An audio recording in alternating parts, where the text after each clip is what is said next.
Muy buenos días, amados. En el Señor Dios le bendiga en esta mañana. Agradecemos la bondad de nuestro Dios, la misericordia de concedernos un día más en su bendita y poderosa presencia. Damos gracias por la vida, por la salud y por todos los beneficios que Él nos otorga cada día. Primer beneficio de la salvación, amén, que nos ha entregado a cada uno de nosotros. Saludamos a nuestro hermano Manuel Cárdenas, nuestra hermana Janet Escobar, nuestra hermana Angélica, nuestra hermana Loreta, Ninfa Enríquez, y así todos aquellos que se conectan día a día para orar a Dios, para buscar la presencia de Dios, derramar su alma y sus corazones con sinceridad y honestidad al Altísimo Dios verdadero. El día de ayer concluimos el capítulo 3 del libro de Colosenses. Hoy somos partícipes del capítulo 4, que son las últimas instrucciones que Pablo le da a la iglesia de Colosa con respecto a los mandamientos que el Señor ha delineado para su iglesia. Amén. Ayer las recomendaciones iban con respecto al matrimonio, a la familia, tanto al esposo como a la esposa, a los hijos, porque entendemos que por medio de la familia, que es la base de toda sociedad, es donde también el Señor Dios Todopoderoso, Jesucristo, sustenta también su iglesia, su pueblo. Por eso es importante la recomendación que Él habla tanto a la esposa, al esposo, a los hijos. Como decía recién, si nosotros analizamos la Escritura en profundidad,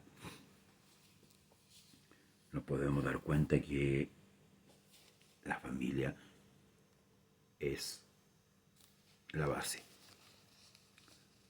Y si no hay comunión en la familia, esa comunión tampoco se expresa hacia afuera.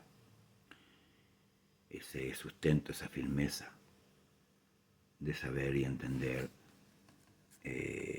cada rol, tanto el rol del esposo o la esposa, el hijo o la hija, si se da en el contexto bíblico, en el contexto, se asume en el contexto real de lo que Dios ordena, ciertamente vamos a tener una sociedad estable, no inestable. Por eso que hoy día vemos que Satanás está atacando, ¿cierto?, el núcleo familiar. De hecho, los gobiernos han acatado ideologías, por ejemplo, ideología de género, que transforman el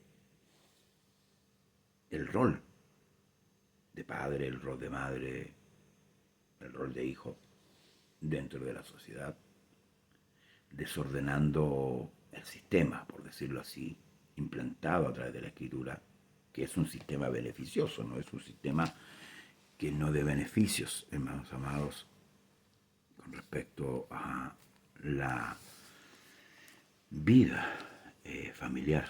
Y por eso que Pablo les recomienda, ¿cierto? Las casadas estén sujetas, los maridos amen a su esposa, los hijos obedezcan a sus padres, los padres corrijan a los hijos en el temor de Dios. Entonces luego el apóstol las recomendaciones, desde el verso 22 del capítulo 3 ya van en base a lo que nosotros proyectamos hacia afuera. Y les habla a los trabajadores, o en aquel tiempo a los siervos. Dice que los siervos debemos obedecer a nuestros amos, a nuestros, ¿cierto? A los que hoy día le llamamos patrones o jefes, ¿verdad? También para dar un buen testimonio con respecto al que mora en nosotros. ¿Mm? Pero también no solamente nos dice a nosotros, sino también a aquellos cristianos que tienen siervos, que tienen empresas, que manejan hoy día, que son empresarios, ¿cierto? Dice, vamos a hacer lo que es justo y recto con vuestros siervos, sabiendo que también vosotros tenéis un amo en los cielos. Ciertamente, este consejo es para todos, dueños de empresa, para que sean justos, pero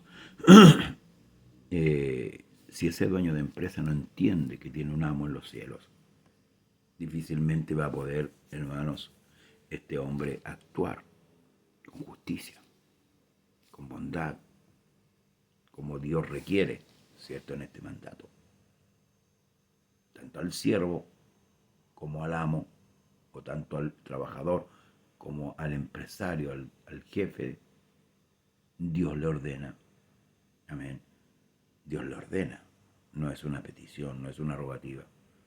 Dios le ordena a actuar con justicia, a actuar con verdad, a actuar de acuerdo a la Escritura. ¿Mm? Y si hay injusticia de parte, ya sea del empresario, hacia el trabajador, o del trabajador hacia el empresario, recuerde que hay un juez que va a dirimir toda situación, la suya, la mía, la de todos. Por tanto, debemos confiar, y esa tiene que ser nuestra confianza en nuestra actitud.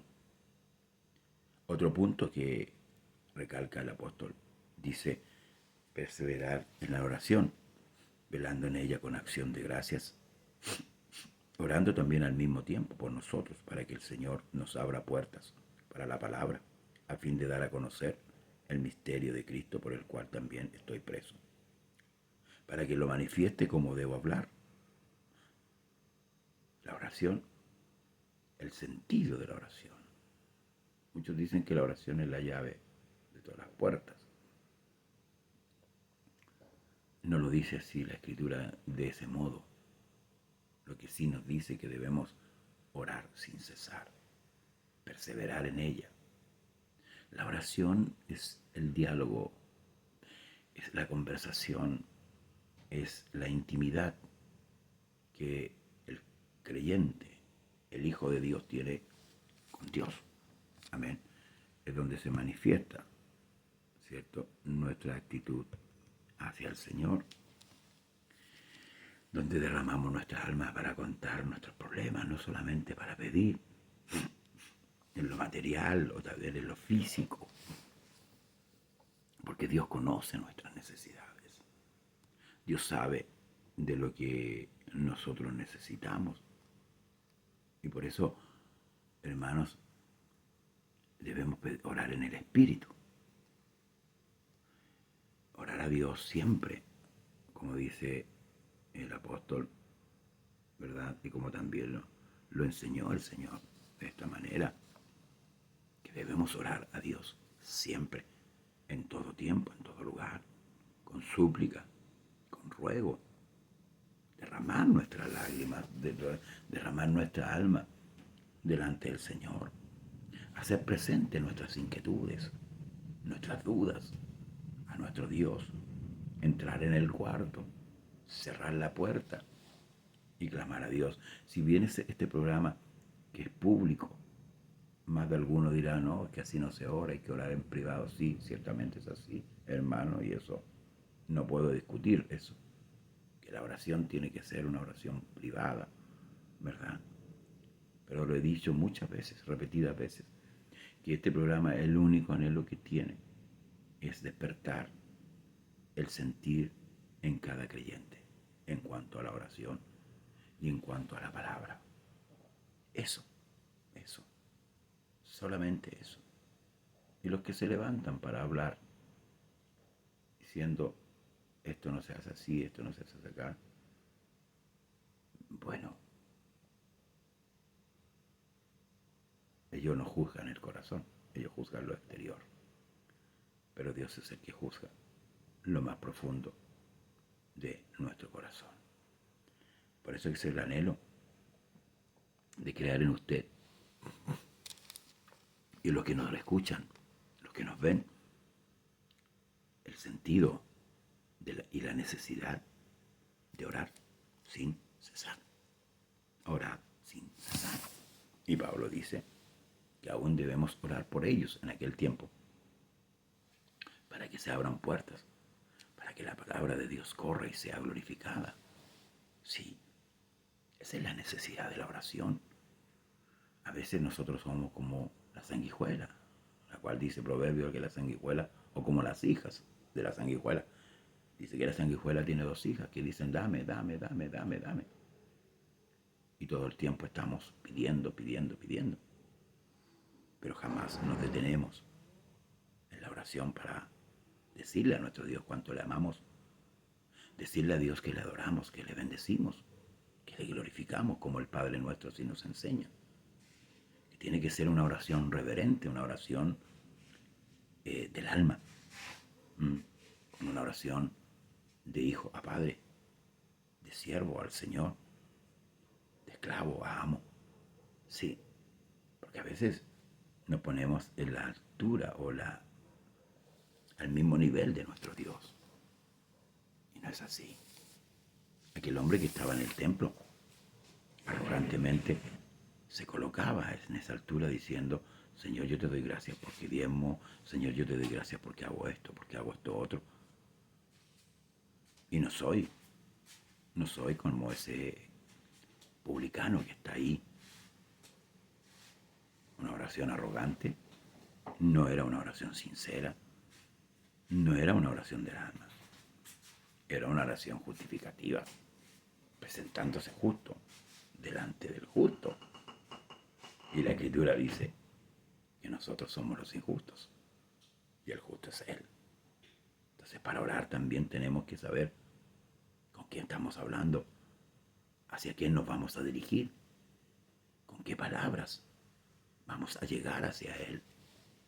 No con palabras de hipócrita, no con palabras de lisonja, sino con palabras de verdad, ¿sí? Derramando nuestra alma.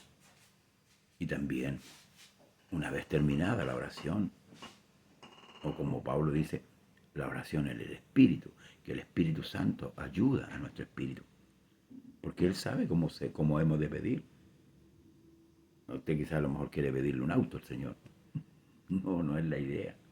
No, hoy viene esas partículas del Evangelio de la prosperidad que también han contagiado a muchos creyentes hoy día para pedir lo material. Oramos también por nuestra salud siempre. Siempre estamos orando, pero también tenemos que acostumbrarnos a esperar, a aguardar, porque a veces queremos que Dios de la noche a la mañana nos sane. Ciertamente, nuestra actitud de repente medio arrogante, queremos que Dios haga esto. Aún muchos han llegado a decir, yo proclamo, yo dictamino. No, nosotros no dictaminamos nada. Si usted y yo hoy día estamos delante del Señor, es de pura misericordia, porque Dios ha tenido misericordia de nosotros. Entonces no podemos usar de arrogancia en nuestras oraciones.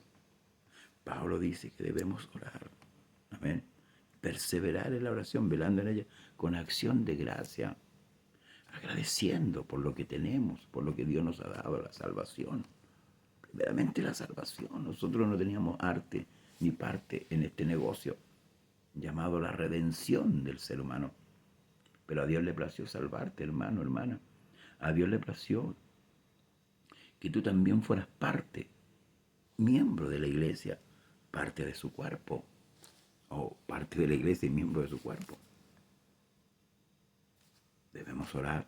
Sí, nos cuesta orar, claro. Hoy día más que nunca. A veces nuestras enfermedades no nos permiten arrodillarnos. no nos permiten humillarnos. A veces nuestra soberbia tampoco nos permite humillarnos, pensando que ya estamos, hermanos, en una condición ya terminada ya. A veces decimos, ¿por qué no hay por qué orar? Sí, hay mucho por qué orar. Hay hermanos que están necesitados.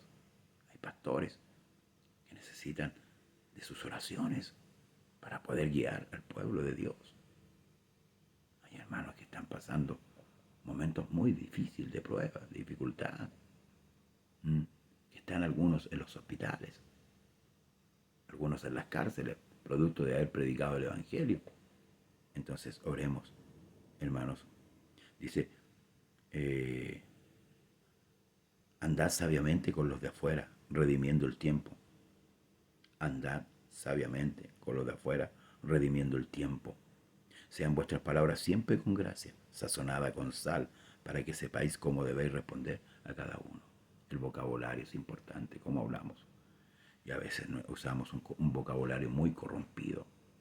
Entonces ciertamente no somos sabios para con el vecino, para con la vecina, para con el compañero de trabajo.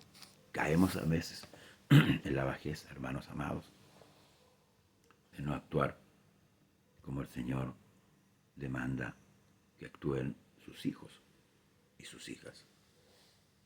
Todo lo que a mí se refiere, dice el apóstol, los hará saber Tíquico, amado hermano y fiel ministro, consiervo del Señor, el cual he enviado a vosotros para esto mismo, para que conozcan lo que a vosotros se refiere y conforte vuestros corazones. Con Onésimo, amado fiel hermano, que es uno de vosotros, todo lo que acá pasa os los hará saber.